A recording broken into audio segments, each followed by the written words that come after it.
Alhamdulillah kita dapat bertemu. Saya sebenarnya nak lahirkan rasa teruja, kagum dengan orang di UDM Ibu ini. Sebab saya menjangkakan dengan hujan yang begini lebat, tak ada orang hadir.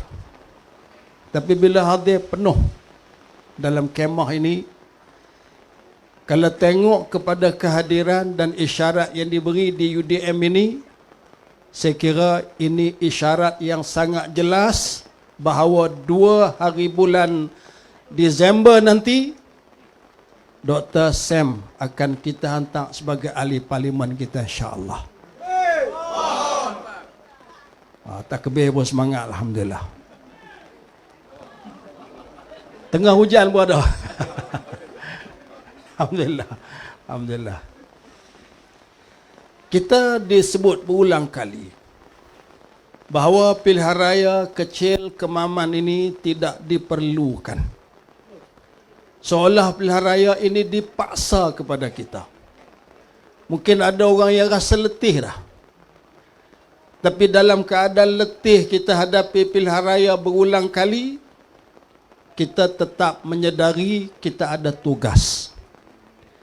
Bila berlaku kekosongan kerusi kerana petition yang dibuat, jadi pilihan raya suka tak suka mesti berjalan.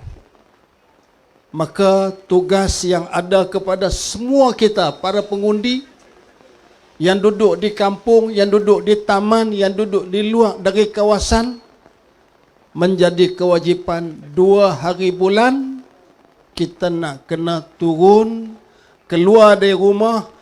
Yang berada di luar kena balik untuk memastikan kita terjemahkan sokongan kepada PAS melalui kertas undi. Jadi itu kewajipan. Satu benda yang membimbangkan kita ialah kalau sekiranya ada di kalangan kita ni dia rasa tak apa dah, aku yakin menang dah, Dr. Samsuri boleh jadi ahli parlimen dah. Jadi akhir dia buat keputusan tidak turun dan tidak hadir mengundi. Saya kira ini adalah satu kesalahan. Jadi tolong sampai-sampaikanlah, ingat-ingatkanlah dalam apa jua keadaan dengan cabaran hujan yang kita harapkan cuaca ini tidaklah sampai ke peringkat jadi banjir, dan dalam keadaan yang banyak cabaran sekalipun, insya-Allah kewajipan sama-sama kita tunaikan. Itu yang kedua. Yang ketiga, undi tuan-tuan. Keputusan yang dibuat di Kemaman ini bukan sekadar untuk Kemaman, tetapi akan memberi isyarat sampai ke Putrajaya. Keputusan ini memberi isyarat sampai ke Dewan Parlimen yang sedang bersidang. Keputusan pilihan raya di peringkat Parlimen Kemaman ini sampai ke lubuk hati orang yang bernama Anwar Ibrahim. Boleh? Kerana keputusan ini akan menentukan kerajaan yang ada pada hari ini diterima atau ditolak oleh rakyat. Dasar yang dilaksanakan diterima dengan lapang dada ataupun ditolak oleh rakyat. Dan sudah tentu tuan-tuan perempuan, pengundi yang ada di Kemaman ini memahami apa yang sedang berlaku dalam negara. Semalam ada satu konsert. Konsert apa?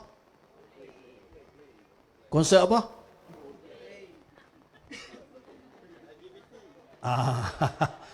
Saya nak dengar orang Kemaman sebut. Coldplay. Allah semalam dia pakai melompat terkinja-kinja. Kita tak tahu tentu apa keperluan konsert ini. Dalam suasana saudara kita di bumi Palestin sedang diganjang habis-habisan. Mereka di sana anak-anak jadi mangsa. Rumah mereka binasa. Masjid mereka runtuh. Hospital mereka rosak. Sekolah mereka binasa. Tiba-tiba kita di sini Coldplay.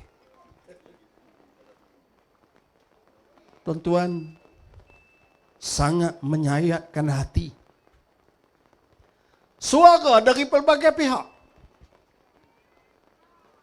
Hari Selasa lepas, Perdana Menteri masuk dalam parlimen.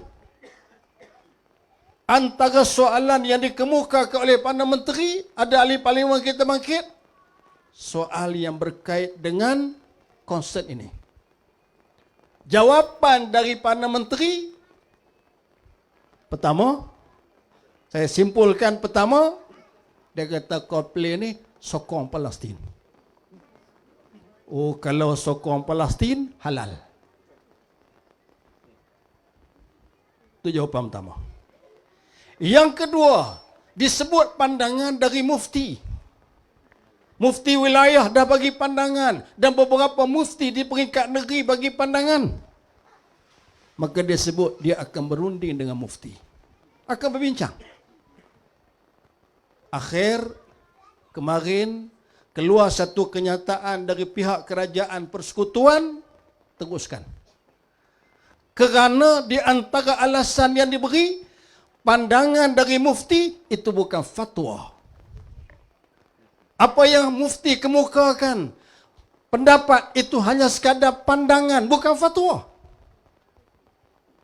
Saya yakin kalau sekiranya pihak mufti mengeluarkan kenyataan sampai ke peringkat keputusan fatwa sekalipun, akan dinyatakan pula selepas itu, ini belum diwartakan. Tak warta pula kalau fatwa pun. Terus juga. 2 minggu lagi, Ratu Cantik pula. Apa tuan-tuan yang nak dibawa ke negara kita? Apa sebenarnya yang nak diketengahkan kepada rakyat kita? Ini persoalan-persoalan yang perlu ada dalam diri rakyat. Untuk rakyat menilai kepimpinan yang bagaimanakah yang kita perlukan untuk menerajui negara ini. Tuan-tuan yang dikasihi sekalian, ya akhir, saya kebetulan sebenarnya hanya dalam perjalanan saja. Jadi diminta untuk singgah di sini, nak pergi ke MTD, ke lokasi UDM Gong Limau. Jauh dari sini? Tak jauh dah.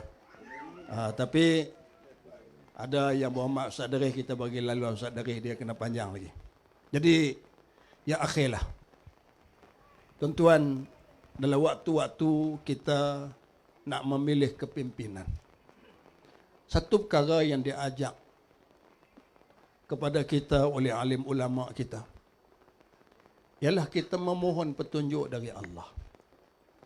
Antara doa yang sangat masyhur untuk dibaca, Allahumma arinal haqqa haqqan warzuqna ittiba'ah wa arinal batila batilan warzuqna ijtinabah. Doa ini dikatakan doa yang dibaca oleh Sayyidina Umar Al-Khattab, yang digelar dengan Al-Faruq, yang Allah kurniakan kepada dia boleh menjadi orang yang mampu untuk memisahkan di antara kebenaran dan kebatilan. Orang yang mudah untuk memberi keterangan penjelasan kepada manusia dalam bentuk tindakan. Mana benar, mana salah. Maka doa itu amat baik untuk kita jadikan amalan dalam hidup kita. Ya Allah, ya Tuhan, perlihatkanlah kepada kami yang benar sebagai kebenaran yang kami dapat ikuti. Kita harapkan itu. Pemimpin yang boleh bawa kebenaran. Pemimpin yang memperjuangkan kebenaran. Pemimpin yang berusaha untuk mengangkat kebenaran dan diletakkan pada tempat yang sepatutnya. Apa kebenaran? Sudah tentu kebenaran ialah agama yang dibawa oleh junjungan Nabi kita Muhammad sallallahu alaihi wasallam. Terang kebenaran. Cuma tugas yang paling besar kepada pemimpin ialah mengangkat kebenaran itu untuk diletakkan pada tempat yang sepatutnya. Ini tugas yang ada kepada kepimpinan yang perlu untuk kita berikan tanggungjawab kepada mereka kepimpinan yang mampu, yang boleh meletakkan kebenaran pada tempat yang selayaknya. Dan kita mohon kepada Allah Subhanahu wa taala agar Allah tunjukkan kepada kita yang batil, yang salah sebagai yang salah. Sebagai kebatilan, biar nampak ini benar, ini salah. Dan kita minta dijauhkan daripada kita menjejaki, mengikuti yang salah.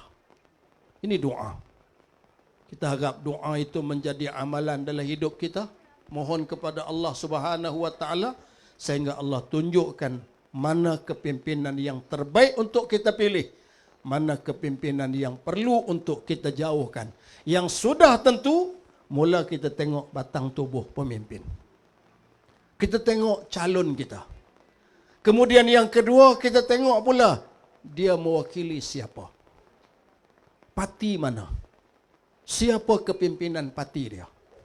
Pada waktu itu sudah tentu, tuan-tuan akan dapat membuat satu keputusan yang terbaik di dalam memilih kepimpinan yang akan kita letakkan tanggungjawab pada 2 hari bulan nanti. Maka sudah tentu malam ini saya tegaskan, pilihan tuan-tuan untuk dipilih pada 2 hari bulan nanti ialah Dr. Ahmad Samsuri Mukhtar. Itulah pilihan kita, itulah calon yang akan kita tabal sebagai ahli parlimen untuk dia bawa suara rakyat ke Maman, untuk dia angkatkan perjuangan kebenaran, letak pada tempat yang selayaknya. Maka itulah pilihan yang tepat untuk sama-sama kita putuskan pada 2 bulan nanti. Boleh tuan? Alhamdulillah. Sekadar itu, terima kasih. Salah silap mohon banyak kemaafan. Assalamualaikum warahmatullahi wabarakatuh. Takbir.